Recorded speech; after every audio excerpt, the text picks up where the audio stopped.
BJP ഇപ്പോൾ വീഴുമെന്നാണ് CPM-ലെ നേതാക്കന്മാരും പ്രവർത്തകരും അതോടൊപ്പം തന്നെ CPM-നെ അനുകൂലിക്കുന്ന മാപ്പറുകളും പറയുന്നത്.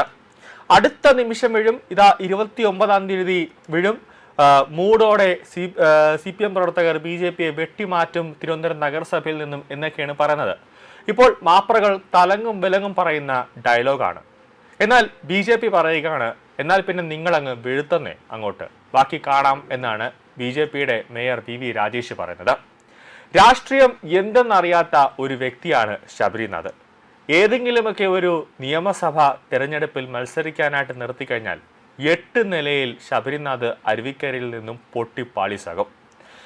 എന്തോ ഒരു കാരുണ്യം കൊണ്ട് ഈ അച്ഛൻ്റെ പേര് അത് ഇപ്പോൾ അതിലൊരു കളങ്കമൊന്നും വരുത്താതെ ശബരിനാഥിൻ്റെ അച്ഛൻ G. കാർത്തികേയന് ജനങ്ങൾ കൊടുക്കുന്ന ഒരു ആദരവുണ്ട്, ഒരു സ്നേഹമുണ്ട്. അതുകൊണ്ട് ഒരു അനുകമ്പ കൊണ്ട് മാത്രമാണ് ശബരിനാഥിനെ ഇപ്പോൾ കൗൺസിൽ തെരഞ്ഞെടുപ്പിൽ തദ്ദേശ തെരഞ്ഞെടുപ്പിൽ വിജയിപ്പിച്ച് ജനങ്ങൾ ഒരു കൗൺസിലറാക്കി ഇരുത്തിയത്.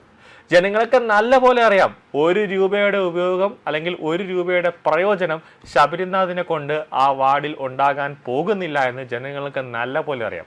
പിന്നെ 10-15 വർഷം വീട്ടിലിങ്ങനെ വെറുതെ ഇരുന്നത് കൊണ്ട് ജനങ്ങളൊന്ന് വോട്ടിട്ട് ചെയ്യിപ്പിച്ചു, കൗൺസിലറായിട്ടെങ്കിലും വിട്ടു. സ്വന്തം പാർട്ടി പോലും ഒരു വില നൽകാത്ത ഒരു നേതാവ്, അല്ലെങ്കിൽ സ്വന്തം പാർട്ടി പോലും ശബരിനാഥിന് ഒരു വില പോലും നൽകുന്നില്ല. എങ്ങനെയോ തദ്ദേശ തെരഞ്ഞെടുപ്പിൽ ഒരു സഹതാപ വോട്ട് നേടി വിജയിച്ചു. ഇപ്പോൾ കൗൺസിലറിൻ്റെ ആ ഒരു ശബരിനാഥ് ഇപ്പോൾ കൗൺസിലർ സ്ഥാനത്ത് നിന്ന് മാറാൻ പോകുന്നു. ഒരു ഉപതെരഞ്ഞെടുപ്പ് വരാൻ പോവുകയാണ്. കാരണം VT സതീശൻ ശബരിനാഥിനെ പിടിച്ച അദ്ദേഹത്തിൻ്റെ പൊളിറ്റിക്കൽ സെക്രട്ടറി ആക്കിയിട്ടുണ്ട്. ശബരിനാഥിൻ്റെ മുഖം കാണിച്ച് കേരളത്തിലെ മാധ്യമങ്ങൾ കൊടുത്തുകൊണ്ടിരിക്കുന്ന വാർത്തയാണ് തിരുവനന്തപുരത്ത് ഒരു അവിശ്വാസ പ്രമേയം കൊണ്ടുവരാൻ കോൺഗ്രസ് ഒരുങ്ങുന്നുവെന്ന്. പക്ഷെ കൊണ്ടുവന്നിട്ട് ഒരു കാര്യവും ഉണ്ടാകില്ല. കാരണം BJP വിടില്ല. കാരണം നിങ്ങൾ ചിന്തിച്ച് തീരുന്നിടത്ത് BJP ചിന്തിച്ചു തുടങ്ങും. അതാണ് BJPയുടെ ഒരു രീതി. പ്രമേയം കൊണ്ടുവരാൻ തിരുവനന്തപുരം നഗരസഭയിൽ കോൺഗ്രസിന് അംഗങ്ങൾ വേണ്ടേ എന്നൊരു ചോദ്യമുണ്ട്. അത്തരത്തിലൊരു പ്രമേയം കൊണ്ടുവരാൻ അതിന് കോൺഗ്രസിന് എവിടെയാണ് കൗൺസിലർമാർ എന്നൊരു ചോദ്യമാണ് BJP ഇപ്പോൾ ചോദിക്കുന്നത്. എവിടെയാണ് 1/3 അംഗങ്ങൾ? 34 പേരുടെ ഒപ്പ് വേണം കോൺഗ്രസിന്. ആകെ 20 അംഗങ്ങൾ മാത്രമേ തിരുവനന്തപുരം നഗരസഭയിൽ കൗൺസിലറായിട്ട് കോൺഗ്രസിനുള്ളൂ. ഇനി അഥവാ കൊണ്ടുവന്നാൽ അത് ഇന്ത്യ മുന്നണിയുടേതാകും. അതായിരിക്കും BJPയും ആഗ്രഹിക്കുക.